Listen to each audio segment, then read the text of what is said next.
রাশেদ, আজকে যে বাংলাদেশ আমেরিকার সাথে খেলতেছি, তো এই বিশ্বের সকল দেশের ওপেনারগুলোর দিকে তুমি একটু খেয়াল করো, তারা কত সুন্দর ক্রিকেট খেলে, একটা দলকে ভিত্তিতে রূপান্তরিত করে, ভালো একটা স্কোর দাঁড়া করে দেয় 6 ওভারে বা 10 ওভার পর্যন্ত।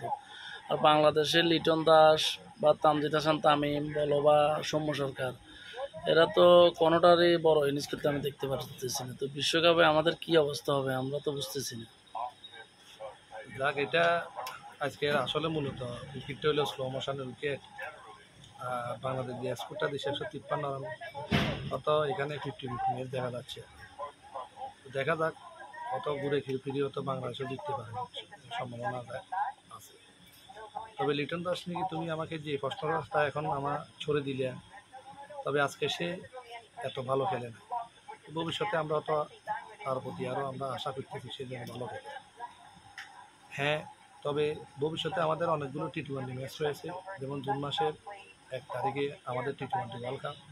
সে ম্যাচগুলো পর্যালোচনা করলে বোঝা যাবে লিটন দাস কীরকম খেলে। তবে আমি যতটুকু জানি, লিটন দাস উপরে মনে আল্লাহর কোনো একটা ছায়া আছে না, এত খারাপ খেলার পর কেন স্কোয়াডে যাওয়া হয়, আমি এটাই তো বিশ্বাস করতে পারতেছি। আজকে সে 15 বলে 14 রান করছে। এটা কি মানায় টি-20-তে? এখন টি-20 স্কোয়াডে যদি 14 বলে যদি 15 রান করে, তাকে স্কোয়াডে কীভাবে রাখা হবে? তুমি আমি রাশেদ যদি নামি, আমি 15 বলে করবো 30 রান, কিন্তু সেই করতেছে 15 বলে 14 রান। এটা ক্রিকেটের সাথে এখন টি-20 স্কোয়াডের সাথে সে ভারতের আইপিএল সে দেখে না তারা কিভাবে ওপেনিং ব্যাট করে। আর 220-230 রানও তো নিরাপদ না এখন বর্তমানে ভারতের আইপিএল। আর তারা মানলাম ইউনাইটেড স্টেটের সাথে আজকে ওরা ভালো দল না খেললো, যদি ইংল্যান্ড, অস্ট্রেলিয়া, ভারত, পাকিস্তান এদের সাথে যদি এরকম খেলে বাংলাদেশ কি জবাব দেব?